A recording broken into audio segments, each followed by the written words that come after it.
കൊല്ലത്ത സ്ത്രീധനത്തിന്റെ പേരിൽ ഭാര്യയെ പട്ടിണിക്ക് ഇട്ട് കൊലപ്പെടുത്തിയ കേസിൽ പ്രതികൾക്ക് ജീവപര്യന്തം ശിക്ഷ. ഭർത്താവ് ചന്തുലാൽ, ഭർത്തൃമാതാവ് ഗീതാലാലി എന്നിവരെയാണ് കൊല്ലം അഡീഷണൽ ജില്ലാ സെഷൻസ് കോടതി ശിക്ഷിച്ചത്.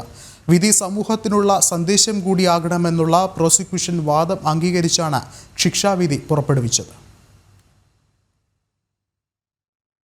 28-കാരിയായിരുന്ന തുഷാര മരിക്കുന്നത് 2019 മാർച്ച് 21-നാണ്.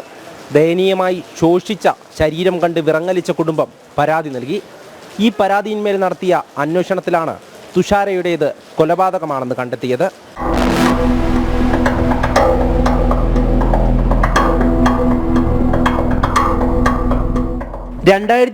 ൽ വിവാഹം കഴിഞ്ഞ് 5.5 വർഷങ്ങൾക്ക് ശേഷം തുഷാര മരിക്കുമ്പോൾ അതിനെ സ്വാഭാവിക മരണമാക്കി മാറ്റാനുള്ള ശ്രമങ്ങൾ നടന്നിരുന്നു. എന്നാൽ ശാസ്ത്രീയ തെളിവുകളും മൊഴികളും കേസിൽ നിർണായകമായി. കുറ്റക്കാരെന്ന് കണ്ടെത്തിയ പ്രതികൾ സ്ത്രീധനത്തിന്റെ പേരിൽ ഭക്ഷണമോ വെള്ളമോ നൽകാതെ തുഷാരയെ കൊലപ്പെടുത്തിയെന്ന വാദം കോടതി അംഗീകരിച്ചു. ഇരു പ്രതികൾക്കും ജീവപര്യന്തവും 1 ലക്ഷം രൂപ വീതം പിഴയും വിധിച്ചു. പ്രതീക്ഷിച്ച വിധിയിലേക്ക് എത്തിയെന്നുള്ളതാണ് പ്രോസിക്യൂഷന്റെ അഭിപ്രായം.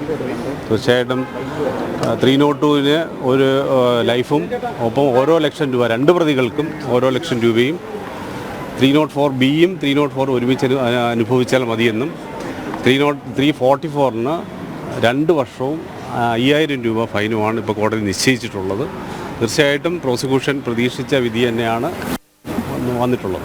2 കുട്ടികളുടെ അമ്മയായിരുന്നു തുഷാര. മരിക്കുമ്പോൾ ഭാരം വെറും 21 കിലോയായി കുറഞ്ഞിരുന്നു. ആമാശയത്തിൽ ഭക്ഷണത്തിന്റെ അംശമുണ്ടായിരുന്നില്ല. തൊലി എല്ലിനോട് ചേർന്ന് ഒട്ടിയ നിലയിലും.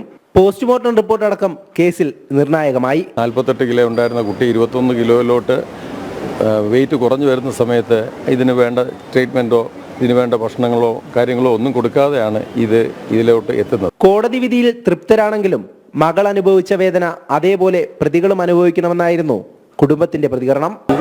മോൾ അനുഭവിച്ച ഒരു പ്രയാസത്തിന് പോരാ എന്നാണ് എൻ്റെ കുഞ്ഞിന് നീതി കിട്ടിയെന്നുള്ളത് വാസ്തവമാണ്.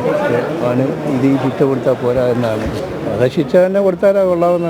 അവന് അത്രയ്ക്ക് നരകയാതന എൻ്റെ കുഞ്ഞ് അനുഭവിച്ചതിന് അതുപോലെ തന്നെ ഒരു നരകയാതന അനുഭവിച്ച് മരിക്കണം എന്നുള്ളതായിരുന്നു. അവർക്കും അതേ രീതിയിലുള്ള നരകയാതന അനുഭവിക്കണം.